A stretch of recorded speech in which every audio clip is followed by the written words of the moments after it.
नमस्कार, खबरों का पंचनामा देख रहे हैं और मैं हूं आपके साथ दिव्या सिंह। हम लेकर आए हैं देश और दुनिया की 5 बड़ी खबरें, जिस पर चर्चा के लिए हमारे साथ स्टूडियो में मौजूद हैं कैपिटल टीवी के editor in chief doctor Manish Kumar. Doctor साहब, स्वागत है आपका। धन्यवाद। सबसे पहले एक नजर आज की टॉप हेडलाइंस पर।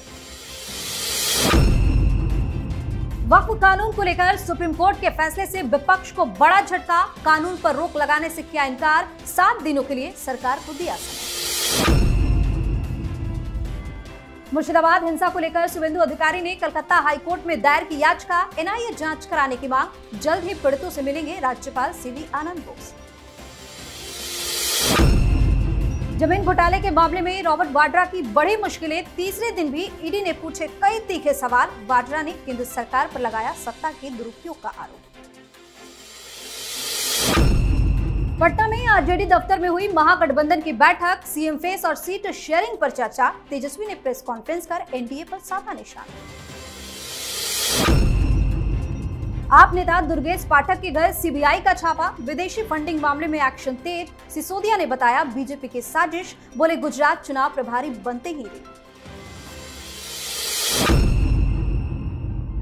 सबसे पहली खबर में बात सुप्रीम कोर्ट की। वक्फ कानून में हाल में किए गए संशोधनों की संवैधानिक वैधता को चुनौती देने वाली याचिकाओं पर सुप्रीम कोर्ट में आज दूसरे दिन सुनवाई हुई। इस दौरान वक्फ बोर्ड कानून पर रोक लगाने से सुप्रीम कोर्ट ने साफ तौर पर इनकार कर दिया। कोर्ट ने कहा कि कानून में अच्छे प्रावधान शामिल हैं, ऐसे में इस पर पूरी तरह से रोक लगाना ठीक नहीं है। भारत के मुख्य न्यायाधीश यानी कि सीजेआई संजीव खन्ना, जस्टिस संजय कुमार और जस्टिस केवी विश्वनाथन की बेंच ने केंद्र सरकार को जवाब दाखिल करने के लिए 7 दिन की मोहलत दी है। सरकार ने अदालत को भरोसा दिलाया कि इस दौरान डी नोटिफिकेशन या नई नियुक्ति नहीं की जाएगी। मामले में अगली सुनवाई 5 मई को होगी। आज क्या क्या हुआ सुप्रीम कोर्ट में? देखिए, क्या हुआ सुप्रीम कोर्ट में वो तो इनके चेहरे से ही मालूम पड़ गया। सुप्रीम कोर्ट से बाहर निकले ओवैसी रोती हुई सूरत बना करके। कपिल सिब्बल, मनु सिंघवी, ये लोग कहाँ गायब हो गए पता ही नहीं चला। वैसे आपको बता दें कि अब तो चीफ जस्टिस ने कहा भाई 5 वकील ही चाहिए हर पक्ष का, 5 से ज्यादा नहीं, भीड़ लगाने की आवश्यकता नहीं है।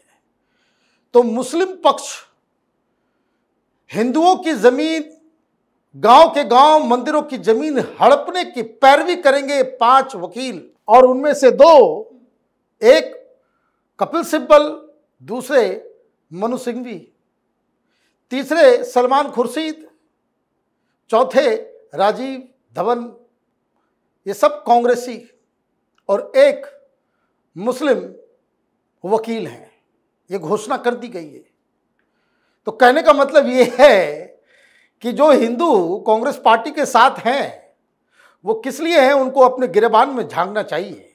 वैसे क्या हुआ आज हुआ ये कि मोदी सरकार की तरफ से कहा गया कि भाई प्रॉपर तरीके से सारे संवैधानिक तरीके से, प्रक्रिया से गुजर के इस कानून को बनाया गया है। आप डायरेक्टली और इनडायरेक्टली इसे स्टे मत कीजिए, गलत प्रेसिडेंस मत स्थापित कीजिए। तो कल तो 3 चीजों के ऊपर बात चल रही थी, आज घट के वो 2 हो गया।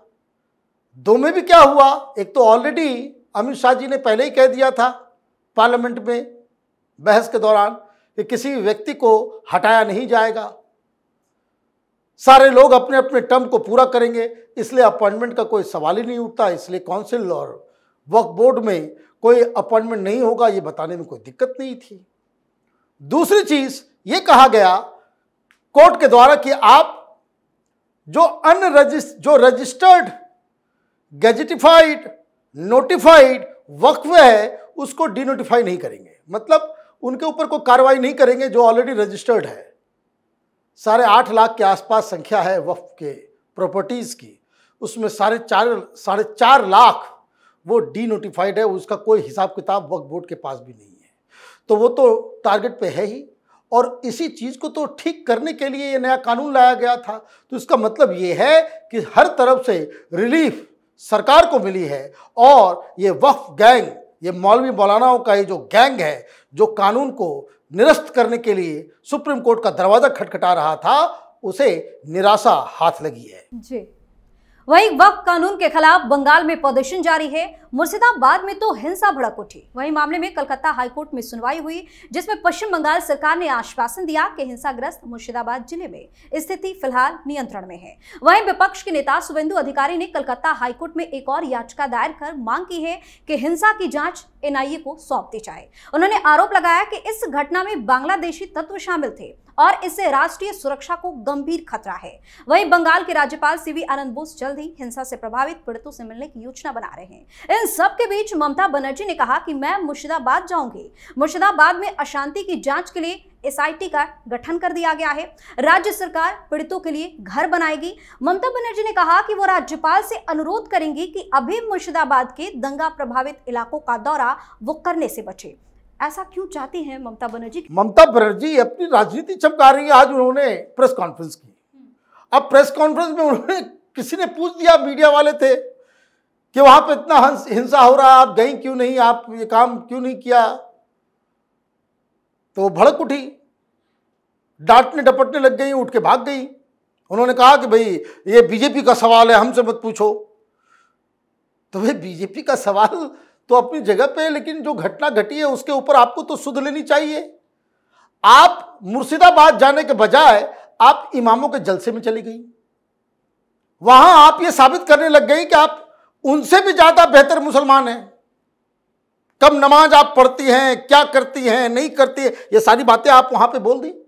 और जिनको पनिशमेंट देना चाहिए था उससे आप रहम की गुहार लगा रही थी कि अब हिंसा मत करना। लेकिन हिंसा तो थमा नहीं, चल ही रहा है। मामला हाईकोर्ट पहुंचा। हाईकोर्ट ने कहा कि भाई अभी सेंट्रल फोर्स जो है वहां पर तैनात रहेगा। ममता बनर्जी की तरफ की सरकार की तरफ से कहा गया कि भाई अब नॉर्मलाइज हो गया है। सुप्रीम कोर्ट हाईकोर्ट ने कहा कि नहीं। इसका मतलब क्या हुआ? इसका मतलब यह है कि हाईकोर्ट को ममता बनर्जी की पुलिस प्रशासन के ऊपर कोई भरोसा नहीं है। This is what it is. अब तीसरा मामला अधिकारी जी का है। जांच एनआईए से ही होनी चाहिए, क्योंकि अब तो इनफ सबूत मिल गए जिससे यह साफ साफ लग रहा है कि यह पहले 3-4 महीने पहले से तैयारी की जा रही थी। बांग्लादेश में से प्लान किया गया। वो नाम सामने आ रहे हैं, इनके कोडवर्ड सामने आ रहे हैं, किस तरीके से ये लोग कम्युनिकेट कर रहे थे व्हाट्सएप के ऊपर, किस वर्ड का क्या मतलब था, ये सारी चीजें अब तो खुल के सामने आ रही है।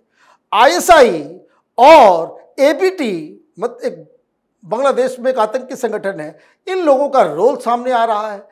तो ये तो नेशनल सिक्योरिटी का मसला है। और ये घटनाएं पश्चिम बंगाल में भी उन जगहों पे हुई जहां बांग्लादेश का बॉर्डर है। इसलिए मामला ये एसआईटी, ये सीआईडी, ये बंगाल पुलिस उसके बस की चीज नहीं है।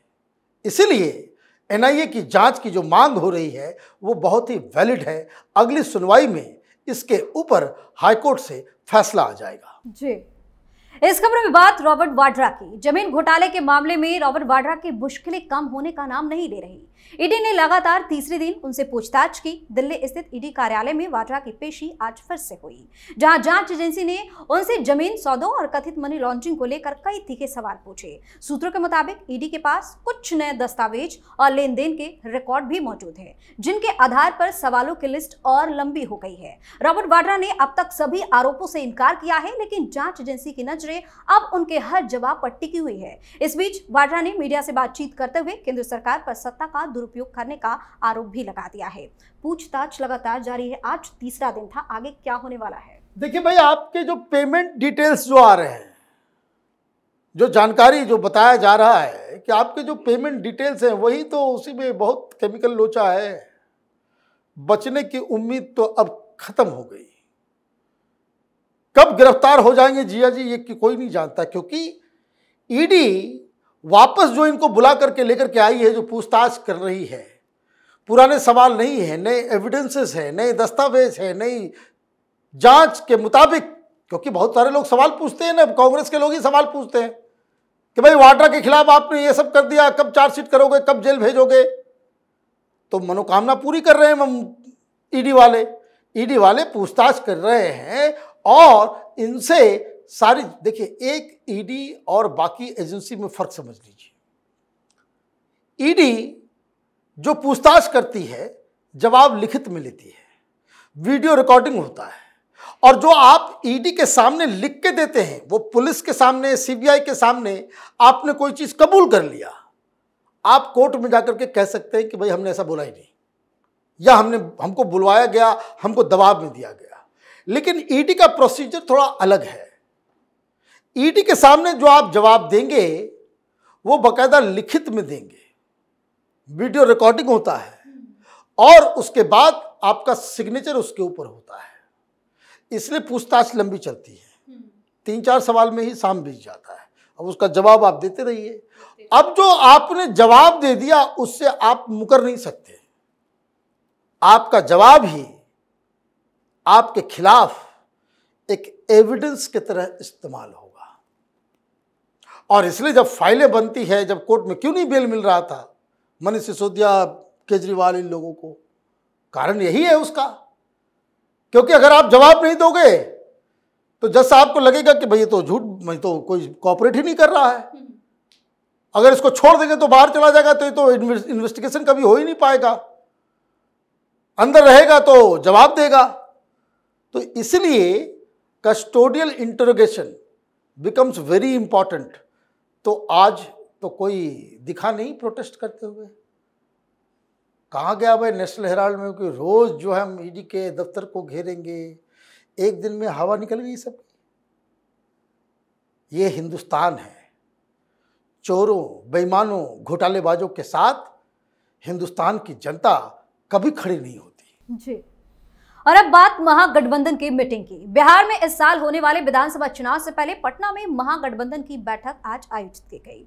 करीब 2.5 घंटे चली इस बैठक में सभी घटक दलों के कई मुद्दों पर चर्चा हुई। इसमें कांग्रेस, लालू और तेजस्वी यादव के आरजेडी, सीपीआई, सीपीएम और सीपीआई माले के अलावा मुकेश सहनी की वीआईपी भी शामिल हुई। खबर है कि बैठक में सीट शेयरिंग और सीएम फेस को लेकर चर्चा हुई। लेकिन मीटिंग के बाद तेजस्वी यादव ने प्रेस कॉन्फ्रेंस की और बिहार में अपराध और भ्रष्टाचार बढ़ने के लिए एनडीए के सभी नेताओं को दोषी ठहरा दिया। तेजस्वी ने कहा कि बैठक में सभी घटक दलों के नेताओं ने बिहार के मुद्दों पर चर्चा की। बात कुछ और चल रही थी, क्या हुआ आज मीटिंग? मुद्दा की चर्चा तो आप टेलीविजन चैनल पे करते हो। दिल्ली आए थे 3 दिन पहले, तो इन्होंने कहा था कि भाई सीट शेयरिंग, लीडरशिप, चेहरा, ये सब जो है पटना में डिसाइड होगा। और जो मैं बार बार कहता हूं कि वेन्यू ऑफ द मीटिंग वो कहाँ है, वो इंपॉर्टेंट है। आप दिल्ली आए तो कोई न्यूट्रल वेन्यू पे मीटिंग नहीं हुई। मीटिंग कहाँ हुई? ये खड़गे साहब के घर में। तो आपको समझ में आ गया कि ये तो बेइज्जती हो गई। तो पटना में मीटिंग हुई तो कोई न्यूट्रल वेन्यू पे किए होते, मौर्या होटल में कर लिया होता, कहीं और कर लिया होता, असेंबली के अंदर किसी हॉल में कर लिया होता, तो बात समझ में। ये आपने आरजेडी के दफ्तर में, ये बताने के लिए हम बड़े भाई हैं। तो खैर 2.5 घंटे आपने क्या किया, क्या हुआ अंदर, ये तो साफ साफ आपने अपने वक्तव्यों से जाहिर कर दिया। अगर लीडरशिप के ऊपर कोई एक राय हो गई होती तो तेजस्वी यादव खुद प्रेस कॉन्फ्रेंस नहीं करते, बगल में कोई बैठा हुआ करता और वो कहता कि भाई आज घटक दलों की बैठक हुई और हमारे नेता तेजस्वी यादव है। नंबर 2, जो बात कही जा रही थी कि एक राय अगर हो जाता सब कुछ स्मूथली, तो आज तेजस्वी यादव बिहार की समस्या को नहीं गिनाते। वो इसलिए प्रेस कॉन्फ्रेंस करना पड़ गया क्योंकि मीडिया का जमाव रहा था। आप प्रेस कॉन्फ्रेंस नहीं करते तो लोग तरह तरह की कहानी सुनाते, लेकिन ये काम करके भी कहानी तो बनेगी। तब आप ये घोषणा करते कि हम लोगों की बैठक हुई महागठबंधन की और ये है कोऑर्डिनेशन कमेटी। अब इस कोऑर्डिनेशन कमेटी के जरिए चर्चा की जाएगी, ये भी नहीं हुआ। फिर एक और बात जो दिल्ली में कही गई कि वहां पे सीट शेयरिंग के ऊपर बातचीत होगी, जो किसी भी गठबंधन का मूल आधार है। Seat sharing is the key. उस पे एक राय नहीं बनी, इसलिए बाकी कोई चीज पे फैसला नहीं हुआ। इसलिए बाहर आकर के ये नीतीश चालीसा पढ़ना शुरू कर दिए कि यहाँ ये गड़बड़ है, वो गड़बड़ है, भ्रष्टाचार है, फलाना। तो ये जो आज जो मीटिंग हुई है, ये महागठबंधन में एकता के बजाय ये महागठबंधन के विघटन की शुरुआत हो गई है। जो खबर आ रही है कि कांग्रेस पार्टी ने, वीआईपी ने, अभी जो चिराग पासवान के जो चाचा जी हैं वो भी आ गए हैं, ये सारे लोगों ने बड़ा बड़ा मुंह खोल दिया। संख्या पहुंच जा रही है 400। अगर सारे लोगों की मनोकामना पूरी कर दी जाए तो संख्या हो जाएगी 400, लेकिन सीटें 243 ही है, इसलिए बात नहीं बन रही जी। आखिरी खबर में बात आप नेता के घर रेड की। सीबीआई ने आम आदमी पार्टी के नेता दुर्गेश पाठक के आवास पर विदेशी फंडिंग से जुड़े मामले में छापेमारी की। गृह मंत्रालय की शिकायत के आधार पर दर्ज एफआईआर में एफसीआरए नियमों के उल्लंघन का आरोप है कि आपने अवैध रूप से धन जुटाया। सीबीआई ने कई दस्तावेज और इलेक्ट्रॉनिक साक्ष्य जब्त किए हैं और आगे की जांच की जा रही है। मामले में आप नेता मनीष सिसोदिया ने कहा कि गुजरात चुनाव 2027 की जिम्मेदारी मिलते ही दुर्गेश पाठक के घर सीबीआई रेड हुई है। ये कोई इत्तेफाक नहीं बल्कि भाजपा की साजिश है। बीजेपी जानती है कि गुजरात में अब सिर्फ आप ही उन्हें चुनौती दे सकती है। सीबीआई हो या फिर ईडी की रेड हो, बौखलाहट क्यों बढ़ जाती है? मनीष सिसोदिया ने इतना तो सर मान लिया कि भाई गुजरात की चुनाव नहीं जीत रहे हैं। ये कहा कि भाई चुनौती दे सकती, जीत नहीं, हार जीत पे नहीं। क्या भाई, ईडी है, ईडी तो अपना काम करेगी। सरकारी एजेंसियों का गलत उपयोग हो रहा है, ये कहने का अधिकार तो आम आदमी पार्टी ने पहले ही खो दिया। भाई अभी लुधियाना में जो चुनाव लड़ने जा रहा है उसके खिलाफ कार्रवाई आपने क्यों कर ली? एक बयान दिया नेता प्रतिपक्ष, उसके खिलाफ आपने एफआईआर दर्ज कर ली। ये तमाशा, ये गिरफ्तारी, ये करेंगे, वो करेंगे, सब तमाशा शुरू कर दिया। भाई क्यों? वो बस इतना बयान दिया था, फिर आपने मजीठिया के ऊपर से जो है सिक्योरिटी आपने कम कर दी। भाई कितने नेताओं के खिलाफ आपने कार्रवाई शुरू की? विपक्ष के जो भी नेता मिल रहे हैं पंजाब के अंदर में, उसके ऊपर कार्रवाई आप कर रहे हो। भाई जो व्यक्ति नशे में, माने सत्ता के नशे में, वो अपने सबसे प्यारे दोस्त कवि कुमार विश्वास, उसको पकड़ने के लिए पुलिस भेज सकता है पंजाब से, तो वो सत्ता के दुरुपयोग के बारे में तो आम आदमी पार्टी को बात करने का कोई अधिकार नहीं है। ये बताओ कि ये जो आरोप आपके ऊपर लग रहा है उसकी सच्चाई क्या है? उसकी सच्चाई आप बताओ। आप ये सब तमाशा करते करते आप लोगों ने बहुत देख लिया, देश की जनता ने भी देख लिया। आप लोग तिहाड़ चले गए, बेल पे बेल नहीं मिला, साल भर जो है तिहाड़ में जाकर के चक्की पीस के आए आप, और जनता ने आपको रिजेक्ट कर दिया। फिलहाल आप इस तरह की बातें बिल्कुल ना करें। एक दिन पहले जब वाड्रा के ऊपर कार्रवाई हो रही थी तो आप नाच रहे थे, क्योंकि वहाँ कांग्रेस से आपकी लड़ाई पंजाब में, तो आप पंजाब में ये कह के नाच रहे थे कि ईडी जो है सही काम कर रही है, ये जो गांधी परिवार है, ये जो रॉबर्ट वाड्रा है, ये सब महाभ्रष्टाचारी है। तो दूसरे के खिलाफ काम होता है तो ईडी अच्छी, और आपके खिलाफ काम होता है तो ईडी का दुरुपयोग हो जाता है। ऐसे कैसे चलेगा? बहुत बहुत धन्यवाद तमाम जानकारी के। धन्यवाद। खबरों का पंचनामा में आज के लिए इतना ही। देश और विदेश की बाकी खबरों और उनके सटीक एनालिसिस के लिए देखते रहिए कैपिटल टीवी। हमें लाइक कीजिए, शेयर कीजिए, और हाँ, कैपिटल टीवी को सब्सक्राइब करना बिल्कुल ना भूलें। धन्यवाद।